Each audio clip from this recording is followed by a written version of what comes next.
Okay, let's begin. Let me first to remind you some points of previous lecture.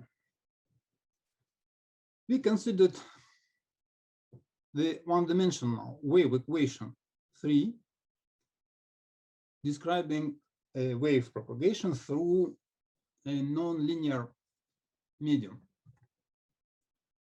where the velocity of the wave depends on u. The function u of x and t, x is a space variable, t is a time variable. The function u describes a wave propagating along the one-dimensional space with coordinate x.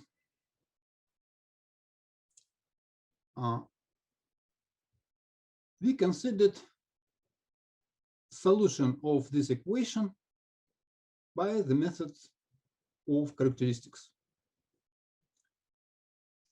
To solve this equation 3, by the method of characteristics, we consider the function u of x and t along a certain curve.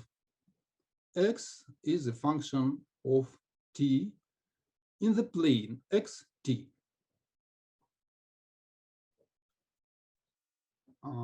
Let us calculate the total derivative of the function u of t.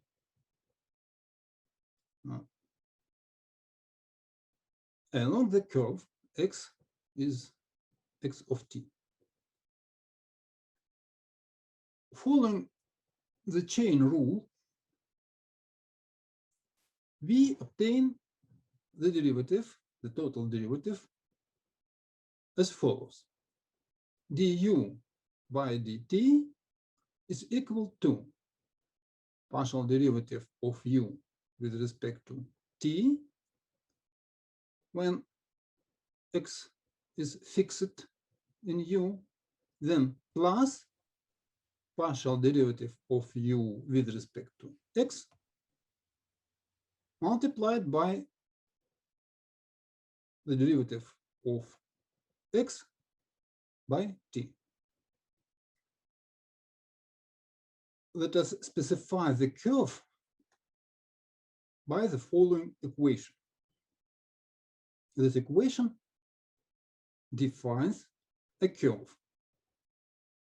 This curve presented as follows. Gamma small gamma is equal to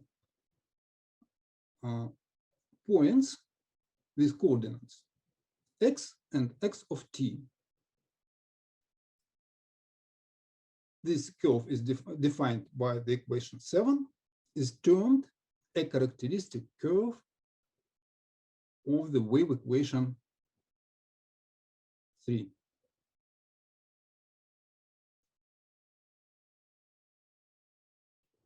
If a function u of x and t is an arbitrary but fixed function, then this derivative will be a function of t. If we substitute x of t defined by this equation,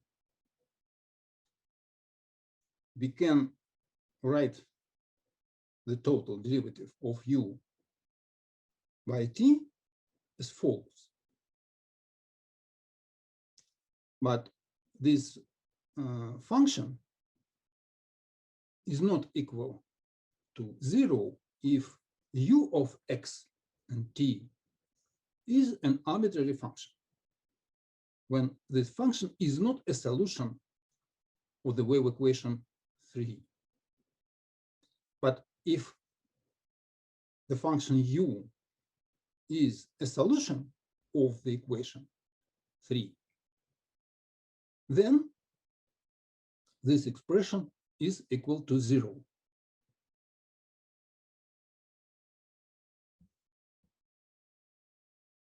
That means that the total derivative of a solution of the wave equation on the characteristic curve is constant with respect to time.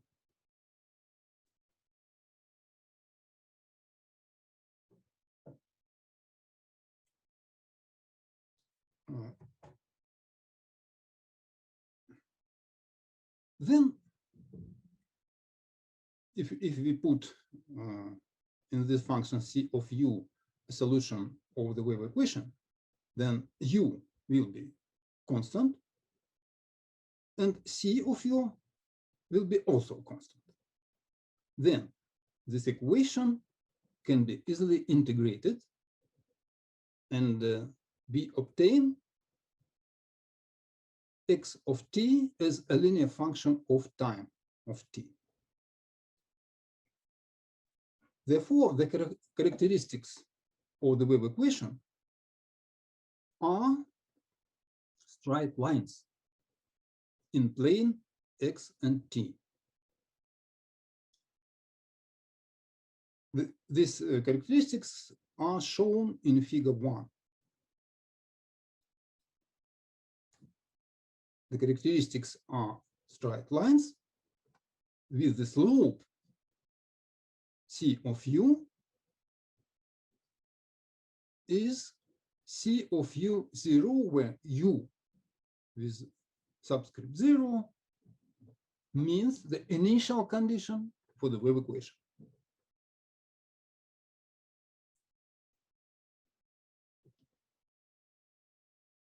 Let us consider how to construct a solution of the wave equation 3 using the characteristics by an example. Consider the following example. Let the initial function be the exponent raised to the power minus x squared at the initial time 0, where x changed from minus infinity to plus infinity. If we fix a certain straight line that intersects the axis of x in a point xi, then the characteristics, the solution of this equation, is written as follows. X of t is the initial function u taking the point x equal to xi multiplied by time variable plus the integration constant xi. If we put t equal to 0, then x of 0 is equal to xi. That is this point in a plane x, t. To construct a solution of the wave equation 3, this wave equation,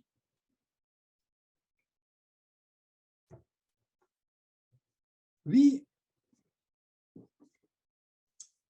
will consider this equation defining the characteristic, and we change the role of dependent and independent variables in this equation. Now we see that t is independent variable. The variable xi being an initial point of the characteristics. can be taken arbitrarily. So xi is also independent variable, but we change the role of these variables. We declare in this relation x and t to be independent variables. Therefore, psi will be a function of x and t.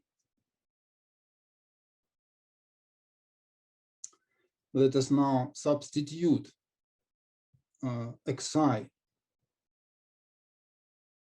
from this relation into this initial function.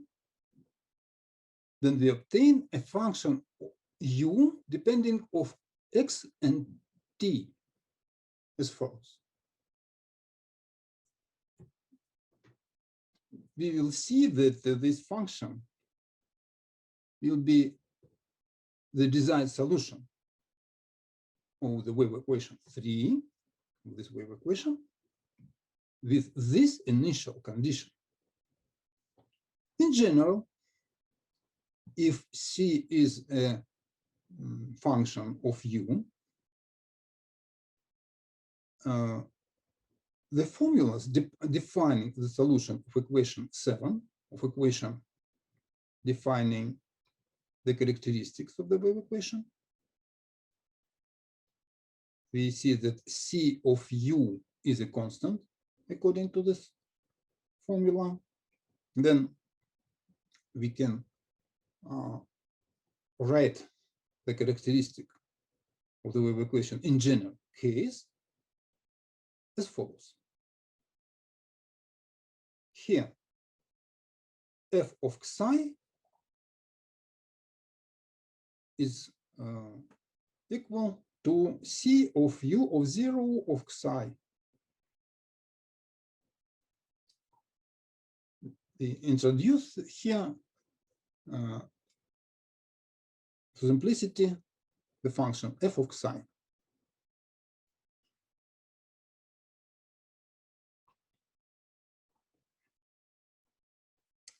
Let's now express xi as a function of x and t from this equation and substitute this xi into this function. U 0 of xi of x and t. We will see that this function, this expression, sorry,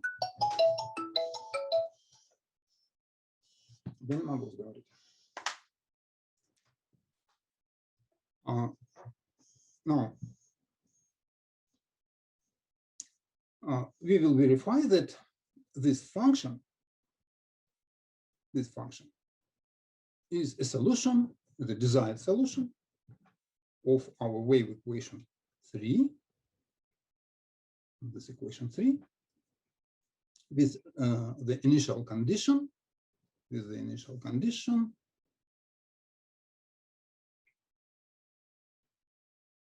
U0 of x or of xi. To do this, we have to calculate partial derivatives of the function u with respect to the variable t and function u with respect to x. By differentiating this equation, we find that u sub t, that is the partial derivative of u with respect to t, is u0 prime of xi multiplied by xi sub t, that is the partial derivative of xi with respect to t. The prime implies the derivative of u0 with respect to xi.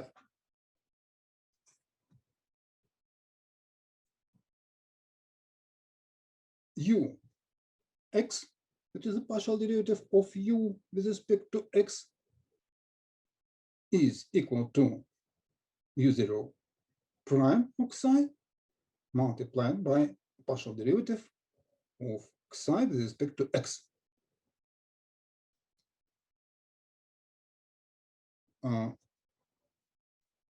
Now we have to find these partial derivatives, psi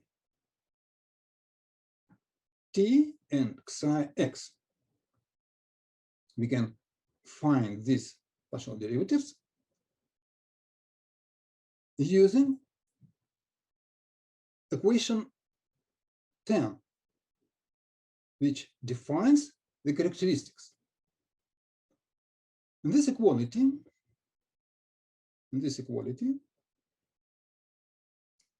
we consider x and t as independent variables, and psi is a function of x and t.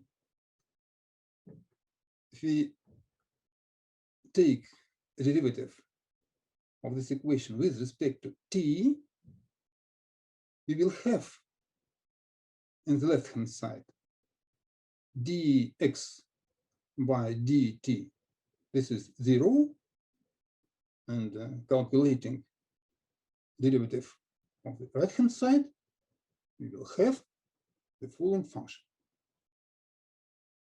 From this equality, we can easily find psi t, the partial derivative of psi with respect to t, in the following form. Minus f of psi divided by this round brackets.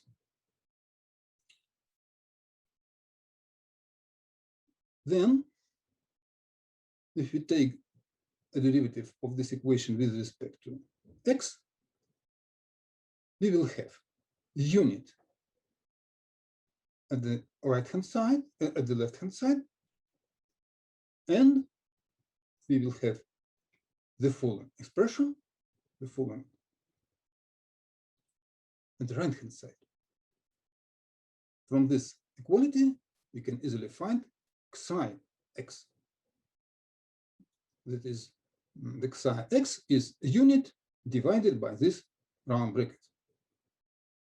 Then substituting these derivatives into equation 11, we finally find partial derivatives of u with respect to t and u with respect to x. These derivatives are given by this equalities 12. Then let us rewrite the wave equation as follows, taking into account this this notation. Then we will have the wave equation in the following form. Then we substitute these partial derivatives into this equality, and we obtain that these equalities becomes identity. Therefore, the function u of x and t given by this equation, by this equality, is a desired solution of the wave equation with an initial function u0 of x.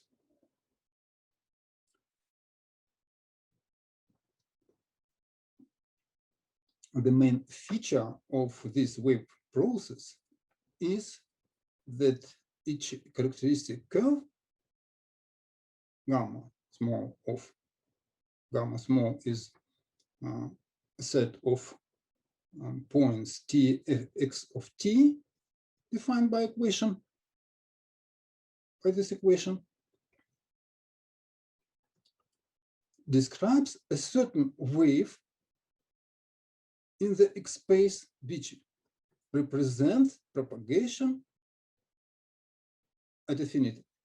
velocity u of u, of the field perturbation u of x and t.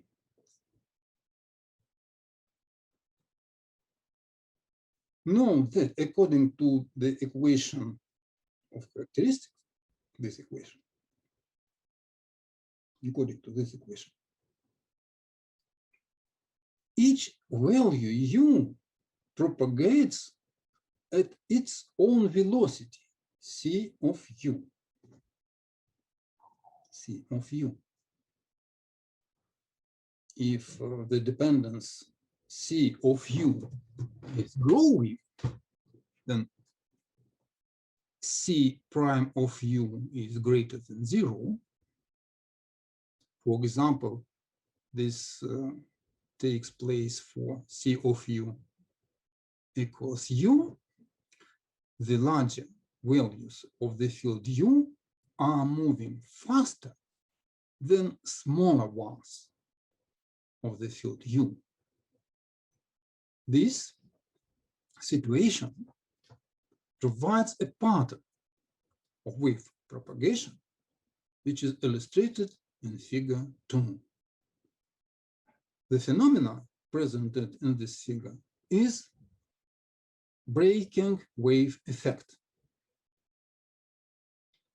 This is a typical nonlinear effect. In the process of wave evolution, there occurs a distortion of its front with a subsequent tilting over of the wave front. When c prime of u is less than 0, a reverse situation is observed. Let us find an analytical condition for the front tilting over.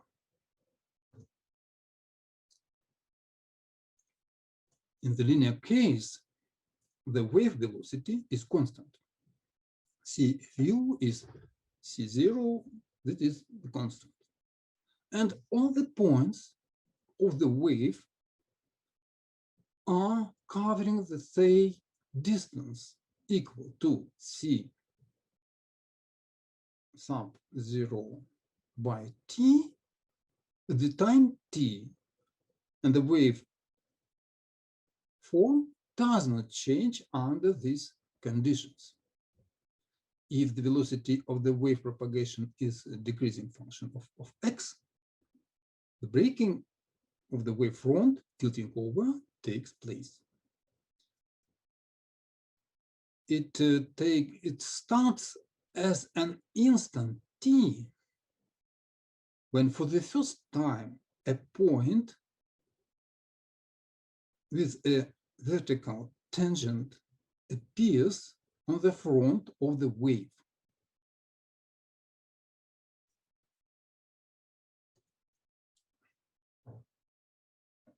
This situation occurs when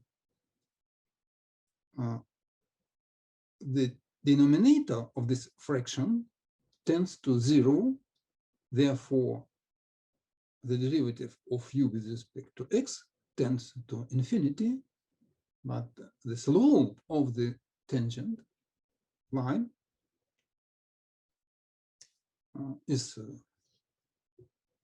defined by this derivative. We can estimate an instant of tilting over, equating this denominator to 0. Then we find that this instant t is equal to minus 1 over f prime of psi. This is possible when f prime of psi is negative. Earlier than others, the wave defined by the characteristic curve psi equal to psi b, for which psi f prime of psi b less than 0 and model of this function takes the maximum value. Then the tilting over occurs. The instant to begin tilting over for such a wave is obviously equal to 1 over f prime of psi b with this minus. An illustration of the wave breaking in nature is given in these photos. I took these photos from the wiki.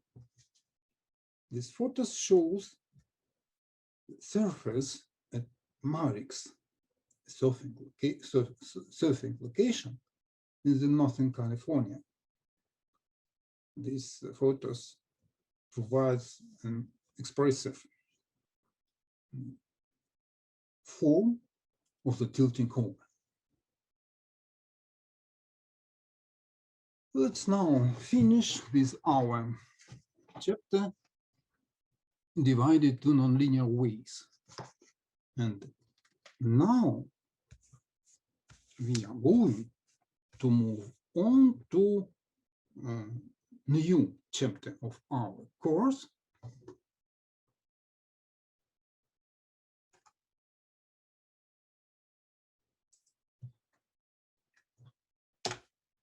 This chapter, Soliton equations.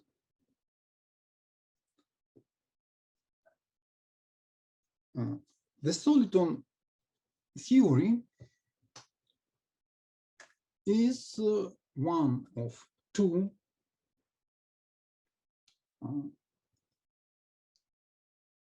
revolutionary discoveries made in the middle of the last century. One of these events is the Soliton theory, and another is the dynamical chaos theory. In our lectures, we will study the Soliton theory.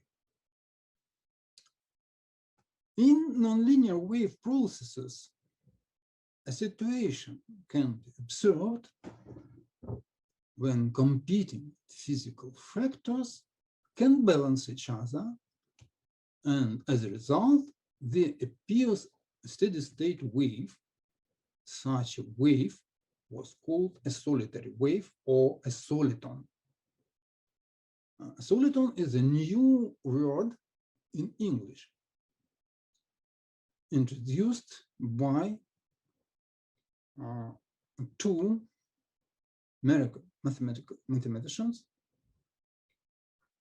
Martin Kraskell and with his co-worker in a paper published in 1965. The history of discovering a soliton was described in a number of monographs and reviews. I present here some references. The classical book by Zakharov, Anakov, Novikov, and Petaevsky, Theory of Solitons, Method of Inverse Problem. I give here Russian issue of this book. This book was translated into English. Then the book by Dodd, Elbert, Gibbon, and Morris, Solitons and Nonlinear Wave Equations. I present here Russian translation of this book. Then Alan Newell, Solitons in Mathematics and Physics. And the second reference is a seminal paper, seminal article of Princeton mathematicians Clifford Gardner, John Green, Martin Kraskell and Robert Miura, paper titled Method for Solving the Cartevec-de Vries equation, published in Physical Review Letters in 1967. In the 60s and 70s, a theory, solitons, was developed. In this theory, solitons represent exact analytical solutions of the nonlinear wave equations. As I said already, soliton phenomenon is regarded as one of the most important discoveries in the mathematical physics. This theory has been developed, been proposed in 1967 by this group of Princeton mathematicians. They published their discovery in this paper. In this paper, they proposed a method of constructing of analytical solution to the Cartevec-de Vries equation, KdV equation, for a real scalar function u of x and t, which can be written as follows.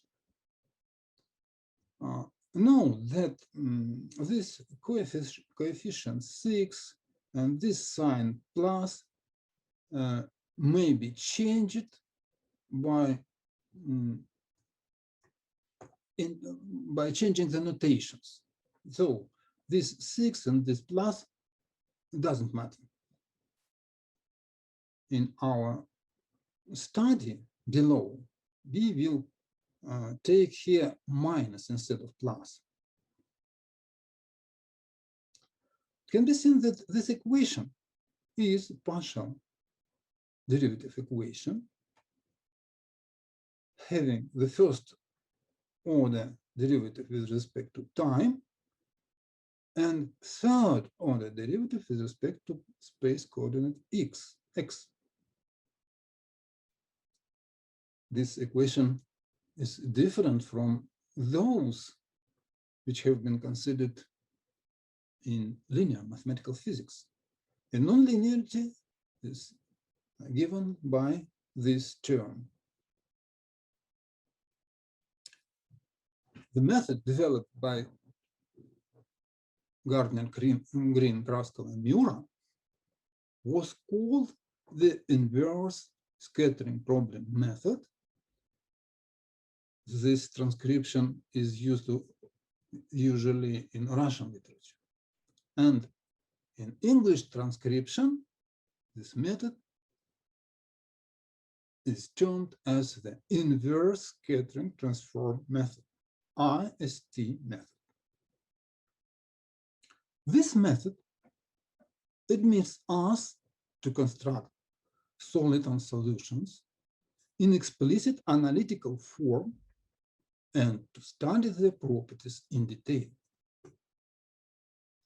Later, after 1967, the IST method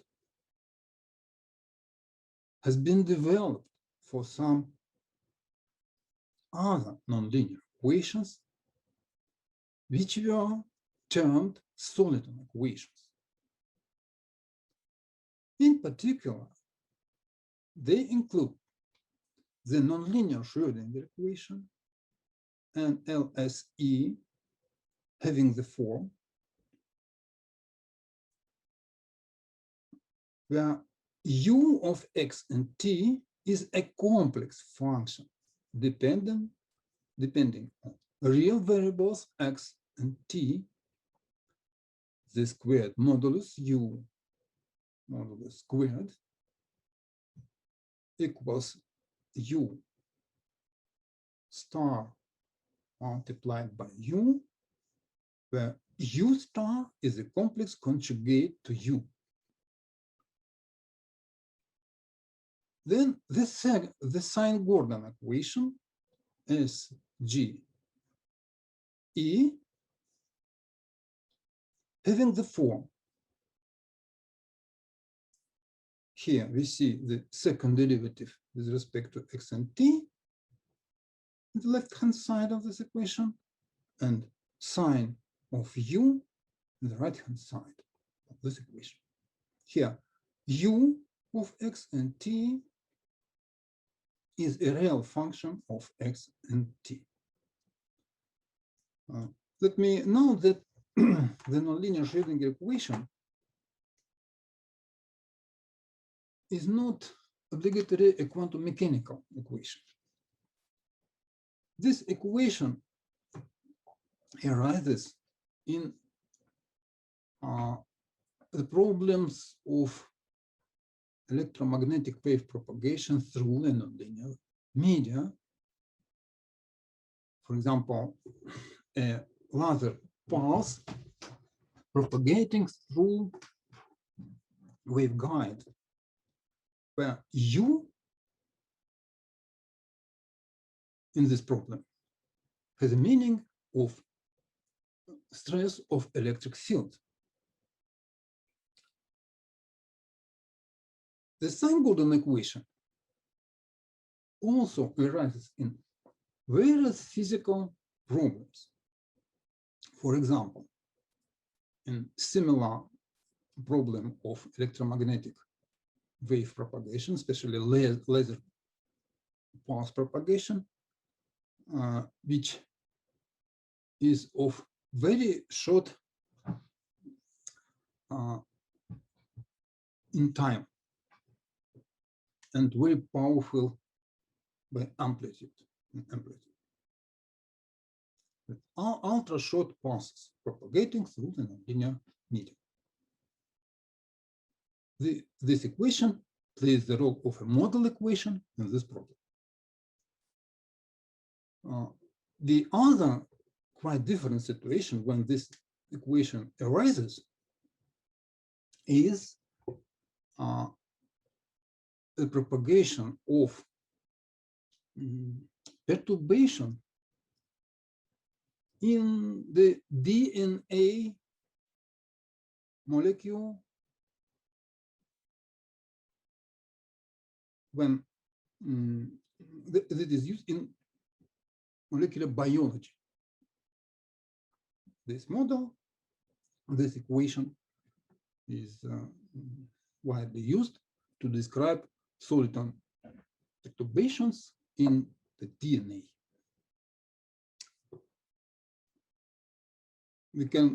I can say that in other Soliton equations, it rises in general gravity and in many other nonlinear physical problems. Now, the IST method represents a wide field of modern nonlinear mathematical physics which is actively developing.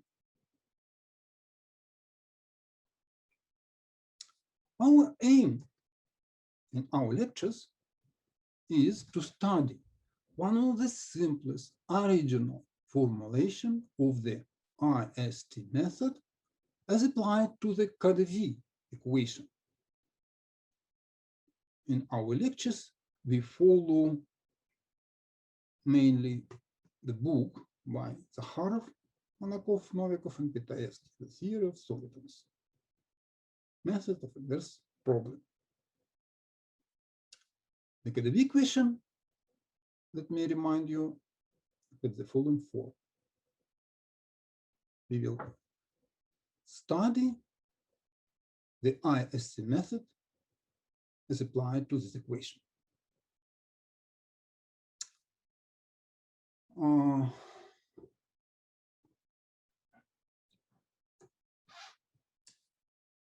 To master the IST method, we need, for the first time, to study one problem of quantum mechanics. Namely, we need to study previously the quantum mechanical scattering problem for the one-dimensional linear Schrödinger equation. Let me note that usually in courses of quantum mechanics, this problem doesn't consider.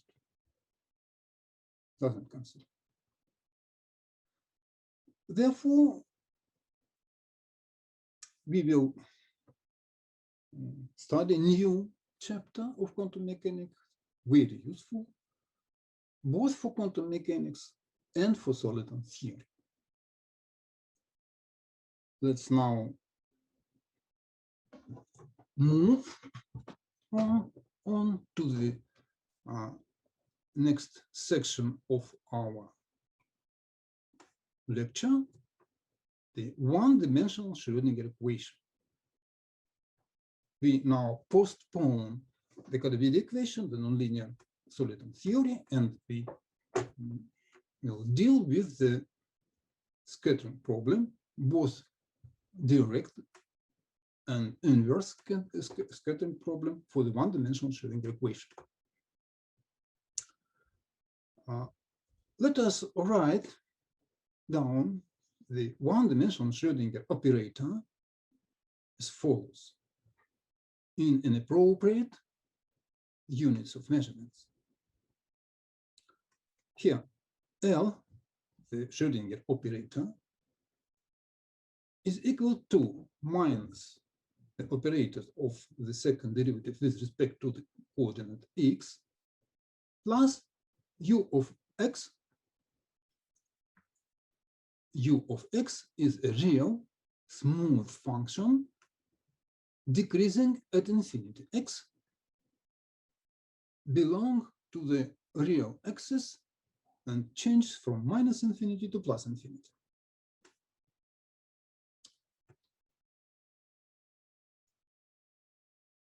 Let me repeat that u of x is a real function decreasing at infinity. Let us consider this equation. L psi equal to lambda times psi. This equation represents an eigenvalue problem for the operator L, which will be considered in the class of bounded complex functions psi of x along the whole axis x.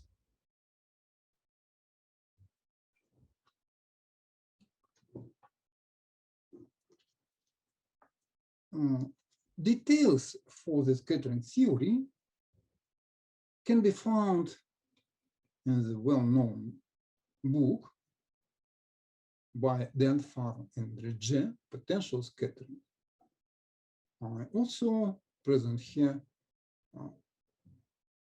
translated version of this book.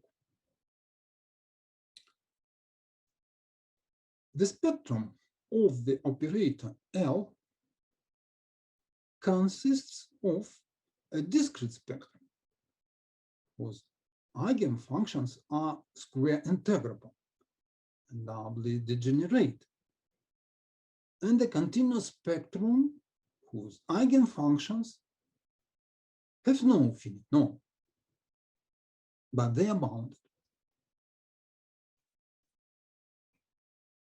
The continuous spectrum fills the set of positive real numbers. Lambda is greater or equal than 0, and points of the discrete spectrum belong to the area lambda is less than 0, lambda is negative. We restrict ourselves to considering the potentials u of x, for which the number of discrete spectrum points is finite. That is an important moment of the theory under consideration. Let me repeat that. We consider the potentials which possess a finite number of discrete spectrum points. The mathematical criterion of this property is given by this inequality. Here we see improper integral from minus infinity to plus infinity of modulus u of x multiplied by the round brackets. Inside we see unit plus modulus of x by dx, and this integral is converging. That is, this integral is less than infinity. We omit the proof of this statement. Details can be found in this reference in the paper by Ludwig Faddeev, Properties of S-matrix of the one-dimensional Schrödinger equation, published in Proceedings of the Mathematical Institute of Academy of Science of Soviet Union in 1946. This paper has been translated, and this is the English reference.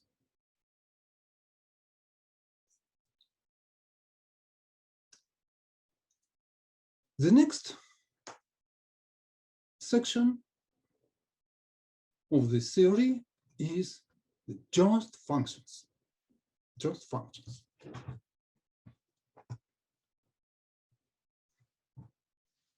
Let lambda be equal to k squared. In the equations, in this equation, for the eigenvalue problem for the operator A. Then this equation can be rewritten as follows. L psi is equal to minus psi double prime plus u of x times psi is equal to k squared times psi. Here, psi with primes means the derivative, or here we see the second derivative of psi with respect to x. We will consider the parameter k to be both real and complex. This equation, the equation 7, is the linear ordinary differential equation of the second order. We know that this equation has two linearly independent solutions which form a basis of solutions of this equation. Let's now consider two sets of base solutions of equation 7. Psi with subscript 1 of x and k, and psi with subscript 2 of x and k, that is the one of bases, and phi with subscript 1 of x and k, and phi with subscript 2 of x and k is a pair of basis functions of the second basis. These functions are solutions of this equation, this is the Schrödinger equation, the stationary Schrödinger equation, the eigenvalue problem for the operator L, which satisfy the following conditions at infinity. These functions are referred to as the just functions. Their behavior at infinity is given by the following equalities. Psi1 of x and k tends to exponent raised to the power minus I times k times x plus O small of unit. This means that this equality is the asymptotic equality. Then psi2 of x and k tends to exponent with plus I, k, and x plus O small of 1 when x tends to plus infinity. Concerning the functions phi, they tends to these exponents, phi1 tends to this exponents, phi2 tends to this exponents at x tending to minus infinity. These sets of functions, psi1, psi2, and phi1, phi2 are termed as just functions, are the just functions. These functions possess some properties. Namely, for the real potential and the real k,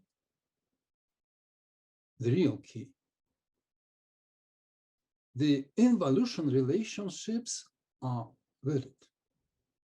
Namely, phi1 of x and k is equal to phi with subscript 2 complex conjugate of x and k. Psi1 of x and k is equal to psi2 star of x and k. Here, star is a complex conjugation. For the real u and the complex k, we have the following relationships. Phi1 of x and k is equal to phi2 star, that is the complex conjugate, of x and k star, k complex conjugate. Similar we have for the function psi1 of x and k. This function is equal to psi2 of x and k of x and k complex conjugate. Moreover, we can find the following relations for the functions phi and psi, and in general for complex k, namely phi1 of x and k is phi2 of x and k of x and minus k, and psi1 of x and k is psi2 of x and minus k. Let me note that I recommend you to prove these properties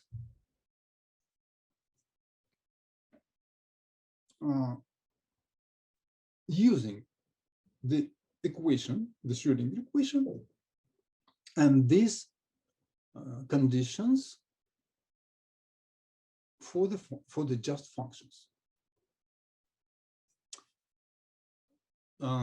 This proof is based on the following fact. If we have two solutions of this equation, the Schrödinger equation, for the same potential and k, and which have the same behavior at infinity, either at plus infinity or minus infinity, then these solutions are equal each other. Taking in mind this property and using this equation and these relations for describing behavior of the just functions at infinity, we can easily prove these involution relations. This involution relation, this and this.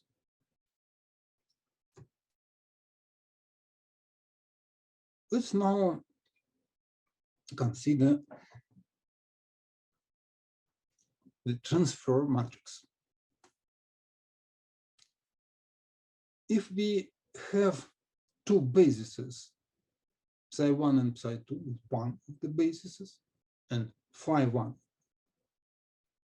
and phi2 is the second basis, we can fix one of these bases, then the other function can be expanded in terms of the basis functions. Following this idea and taking psi1 and psi2 as the basis functions, we can expand the functions phi1 and phi2 in terms of the basis function psi1 and psi2. This expansion gives us the coefficients which form a matrix T capital with subscripts I and J of K. These coefficients form the matrix, which is termed as the transfer matrix. But taking into account these involution relations, we can easily find that matrix elements of this matrix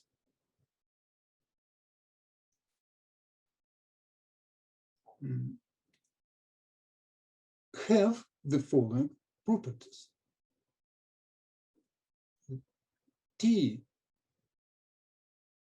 with subscript 2 and 2 of k is equal to T with subscripts 1, 1 complex conjugate of k complex conjugate.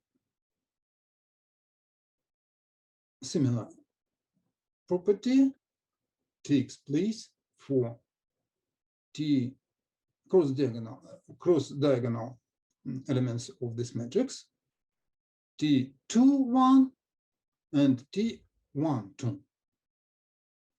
Taking into account these properties, we can present the transfer matrix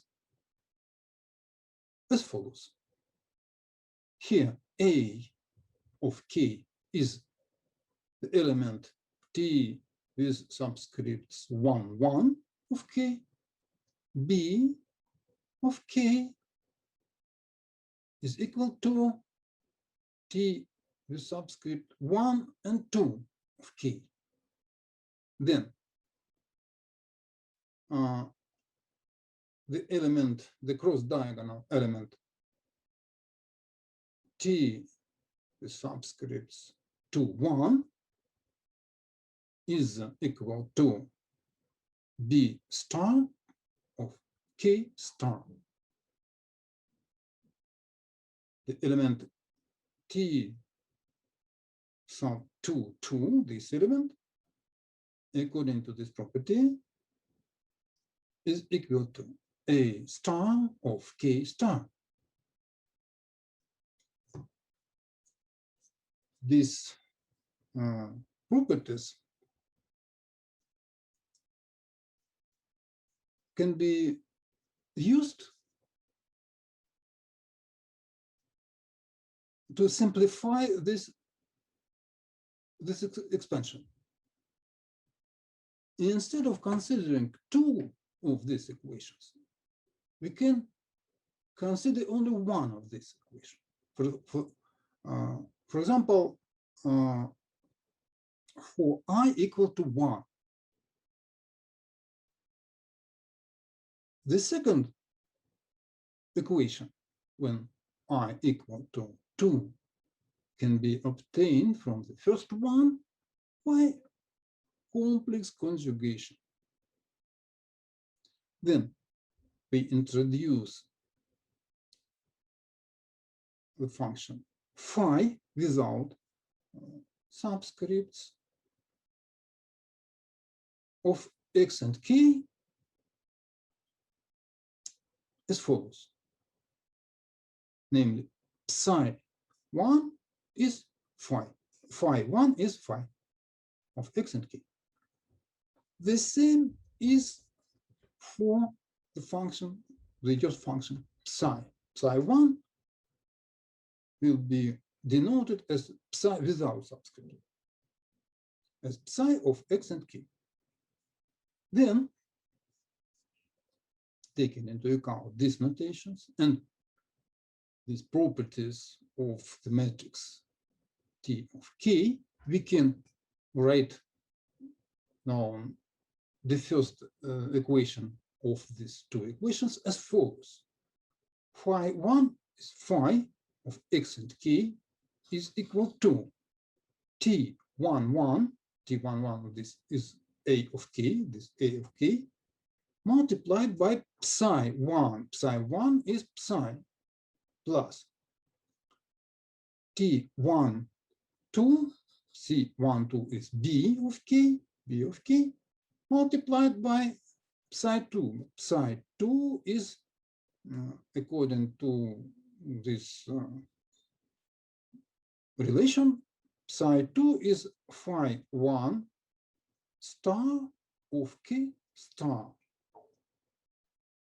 Psi 1 is psi, we'll have psi star of x and k star. The second equation of this expansion can be obtained from this one by complex conjugation. Let's now take into account the following lemma, lemma 1. Lemma 1 is the Wronskian W capital of any pair of solutions F1 and F2 of the Schrödinger equation 7 of this equation does not depend on x. This statement can be written as follows.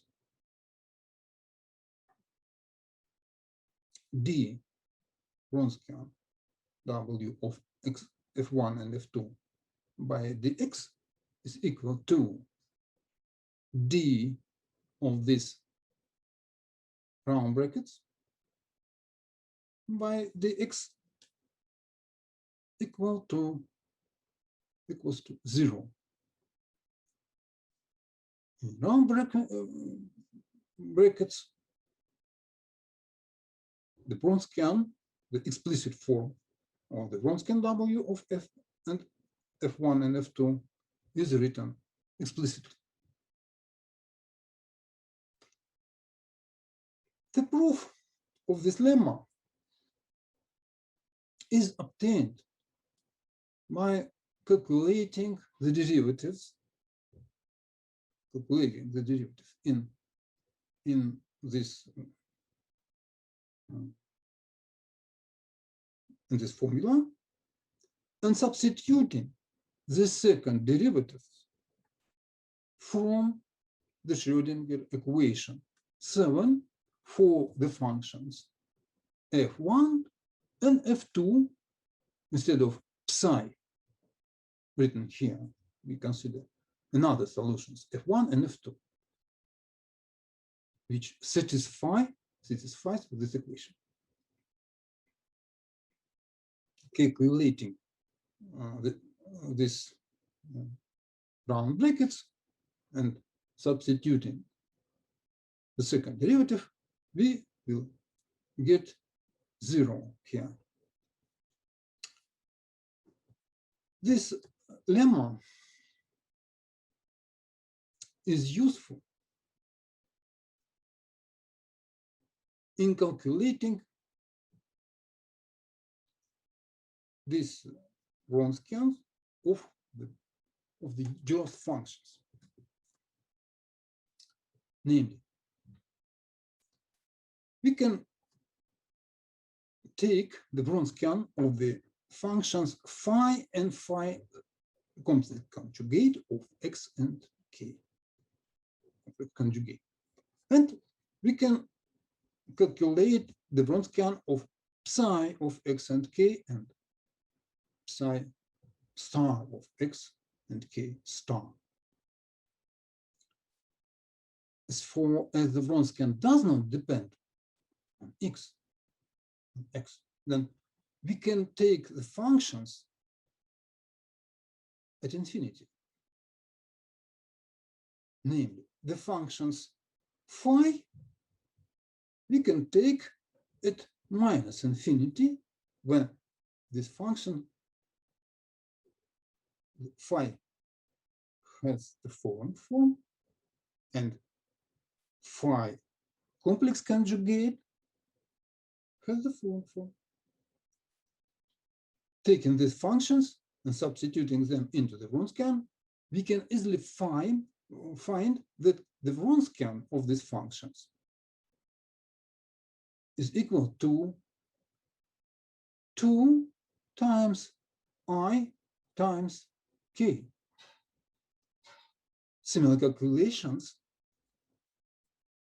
provide the W of psi and psi star is also equal to 2ik.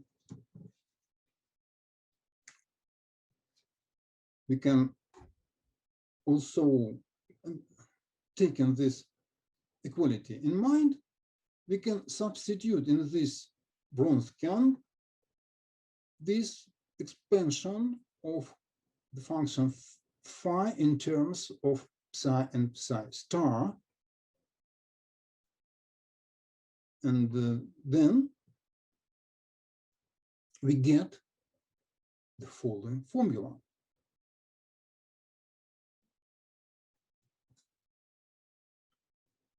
What is the left-hand side of this formula?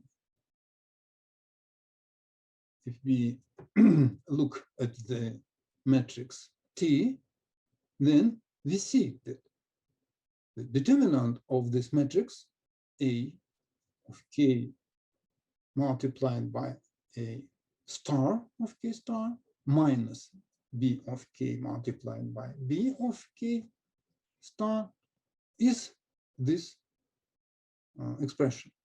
And we get that this expression is equal to 1 to unit.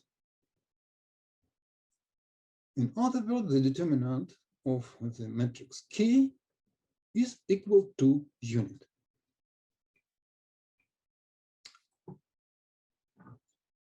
Let's now consider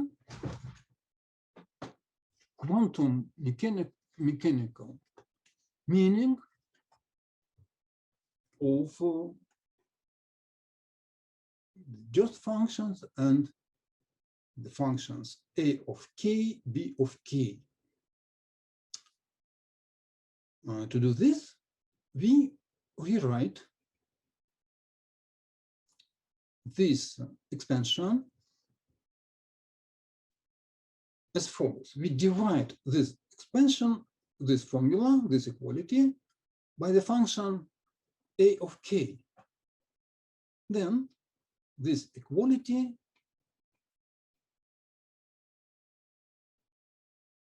takes the following form. The left-hand side is phi of x and k divided by a of k. This is equal to psi of x and k plus b of k over a of k multiplied by psi star of x and k star. For physical treatment of this equality, we take k to the real. For real k, and taking into account this behavior of the just functions at both infinities, we consider this equation, this equality, at both infinities. First, we consider the right-hand side of this formula at plus infinity. At plus infinity, psi of x and k tends to exponent raised to the power minus ikx. This psi star of x and k is real, tends to exponent with plus ixk.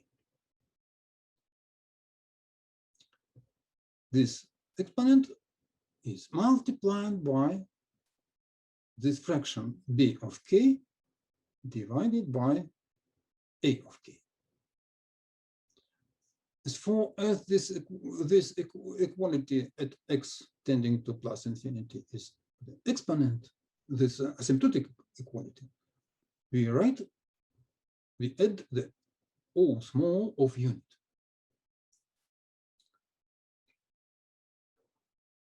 We can treat this exponent as a wave function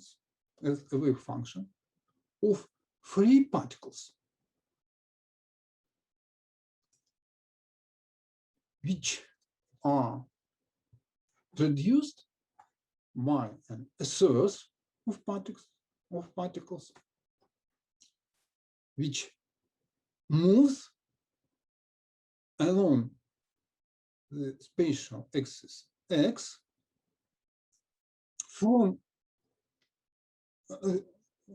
plus infinity to minus infinity. Why? Here, as we can remember, is the scalar product of vector k and vector x. But in our situation, the direction of x of the axis x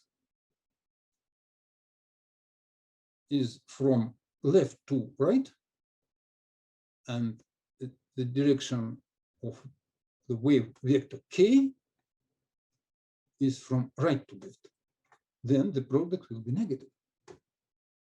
Therefore, this function describes free particles from a source moving to the domain or region of the potential. In experiment, the region of the potential is a target. But we can imagine that we have a radioactive source of particles which we direct on a target. The target may be a plate of some matter, where the target is placed, there is a region of the potential. If we are far from the target, we are at infinity. Then what will be happened with the particles moving from the source to the potential? A part of them will pass through the target or through the potential, and these particles will move from the potential to minus infinity. But the amplitude of the particles from the source will be taken equal to unit, as not all particles pass through the potential. They will have an amplitude different from the unit. According to this equality, if we take it at minus infinity, we see that the phi tends to this exponent with the amplitude 1 over k, a of k.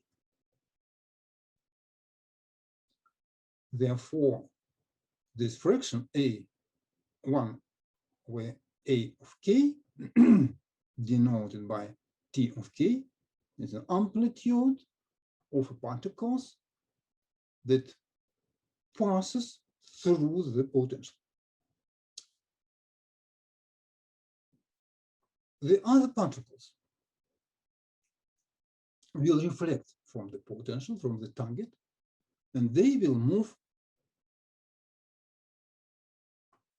from the potential to the plus infinity. Then they will be described by the wave function exponent with the positive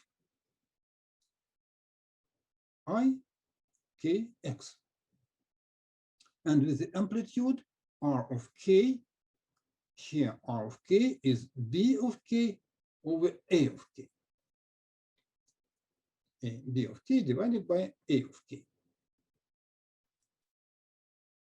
This description presents the physical meaning of functions, of the Jost functions, and of the function a and b.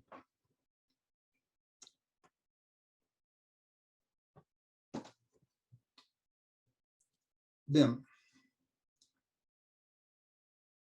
the meaning of this function b of k over a of k, denoted as r of k, is the reflection coefficient. And also t of k equals 1 over a of k is the amplitude of the particles that passes through the potential.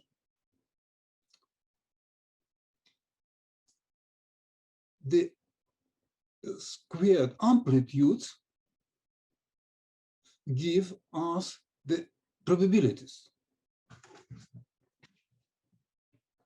Then, from this equation, or for this equation, where k is real, then instead of k star, we will have a of k.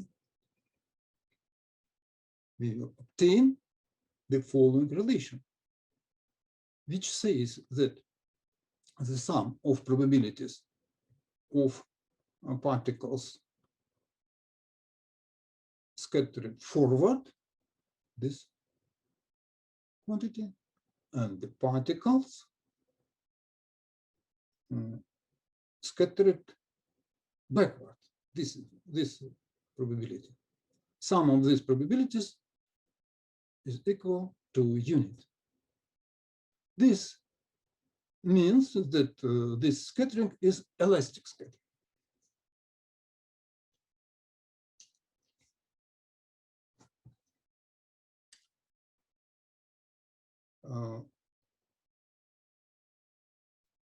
Let's now begin to study the mathematical properties of the functions, of the just functions and the reflection coefficient and A of k.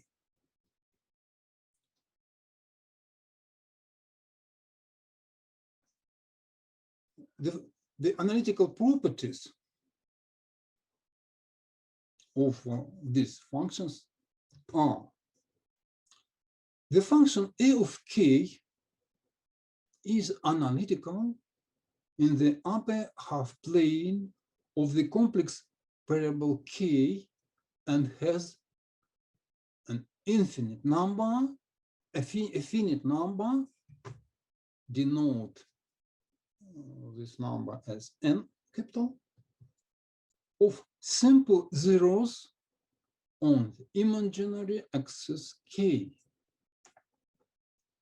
Let this value be denoted as k is equal to I kappa with subscript n. I is square root of minus unit. The index n runs from 1 to n capital. The second property, A of k tends to unit when modulus k tends to infinity. In addition, from this equality, we have that A of k modulus squared is the round bracket, this round bracket, raised to the power of minus 1 for real k, when imaginary part of k is equal to 0. The next property is as follows. The function modulus of r of k decreases faster than any power of modulus k when this modulus tends to infinity. Finally, for the argument of the complex function r of k, there exists a formula. The formula is as follows. You can see this from here. Vp integral is the integral in terms of main value.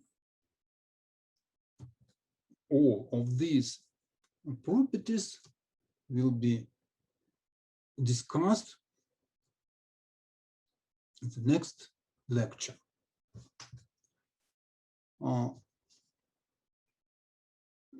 Let's now finish with our today's lecture. If you have any questions, please ask questions. I will be ready to answer them.